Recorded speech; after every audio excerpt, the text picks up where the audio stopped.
For nearly 3,000 years, the Odyssey has been remembered as a story of monsters, gods, and impossible adventures. But what if many of those legends were inspired by real places and real events? Behind the Cyclops may have stood isolated mountain tribes. Behind Scylla and Charybdis, one of the Mediterranean's most dangerous sea passages. And behind the wrath of the gods, the collapse of an entire civilization. Today, we'll retrace Odysseus' 10-year journey after the fall of Troy and explore where history ends and mythology begins. Year 1. The journey begins. Troy had fallen. After 10 years of war, Odysseus finally set sail for Ithaca with 12 ships and hundreds of veteran warriors. The journey home should have taken only weeks. Instead, it became another 10-year struggle. Their first stop was the land of the Cyclones. Expecting easy supplies and plunder, the Greeks attacked the city.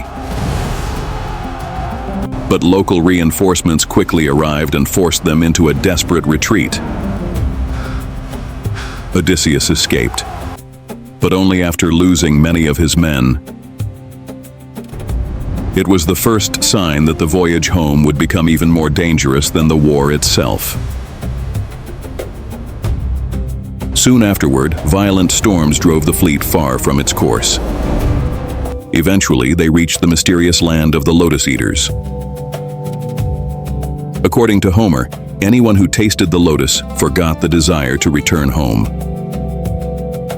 Some historians believe this legend may preserve memories of unfamiliar, intoxicating plants encountered far from Greece. Whether true or not, Odysseus forced his men back aboard the ships. The voyage continued, until they reached the place that would become one of history's greatest legends. The Cave of the Cyclops. The point of no return. Did a one-eyed giant really exist? Most historians don't think so. Some suggest the story reflects encounters with isolated shepherd communities living inside the enormous cave systems of Sicily. Whether myth or memory, only Odysseus' cleverness allowed his crew to escape. Soon afterward, the fleet reached the island of Aeolus. In mythology, the ruler of the winds gave Odysseus a bag containing every dangerous wind. Others see the story as a symbol of rare knowledge about Mediterranean weather and navigation. Then came the greatest disappointment of the entire voyage. Ithaca finally appeared on the horizon.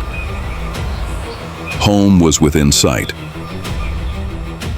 But before they could reach it, everything went wrong. A violent storm drove the fleet back into the open sea. Their chance was gone.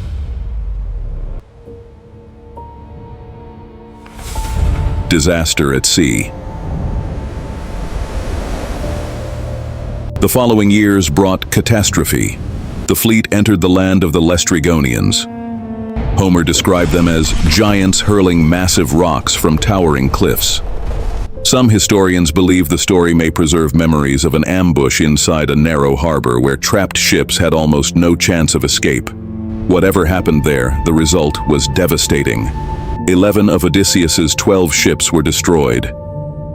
Hundreds of sailors never returned. Only one vessel escaped. Soon afterward, the survivors reached the island of Circe. According to legend, she transformed men into pigs. Whether Circe represents a mythical sorceress or memories of ancient healers using unfamiliar herbs remains unknown. What we do know is that Odysseus remained there for nearly a year before continuing the journey. Survival. By now, Odysseus had lost almost everything. Ahead lay the most dangerous waters of the Mediterranean, Scylla and Charybdis. Today, many historians associate this legend with the Strait of Messina, where powerful currents and hidden rocks have threatened sailors for thousands of years. Then came the Sirens. Their song supposedly lured sailors to their deaths. Some researchers believe the myth may reflect dangerous reefs, strange coastal echoes, or deceptive shorelines that trapped passing ships. Soon afterward, the last remaining ship was destroyed in another violent storm. Odysseus alone survived.